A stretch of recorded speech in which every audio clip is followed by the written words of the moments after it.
Hello दोस्तों, नमस्ते, प्रणाम। मैं अनीता मौर्य सूरज अपने यूट्यूब चैनल पे आप लोग को स्वागत करती हूँ। एक देवी जी का पचरा गीत लेके आई हूँ। कैसे लगेगा लाइक सब्सक्राइब कमेंट करना, सपोर्ट करना। जय माता जी। लाले रंग से दूरा लाले रंग टिकुलिया हो कि लाले रंगवाना हो कि लाले रंगवाना।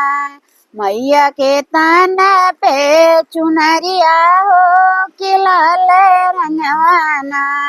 मैया के तन के चुनरिया हो कि लाले रंगवाना। लाल रंग चूड़िया हो कि लाल हो लिया हो कि लाल रंगवाना। माई के सोहेला मेहदिया हो कि लाल रंगवाना। माई के सोहेला मेहदिया हो कि लाल रंगवाना।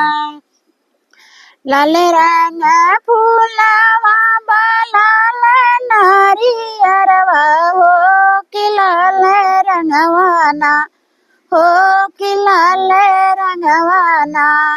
मैया के चढ़े अड़ौला हो कि लाल रंगवाना।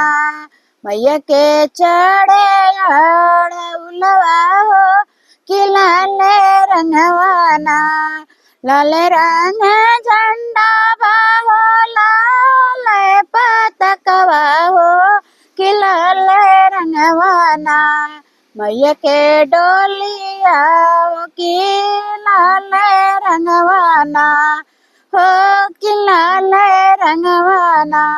लाल रंग बाबा लाल पायलिया हो कि लाल रंगवाना। माई के सोहेला रंगनवा हो कि लाल रंगवाना।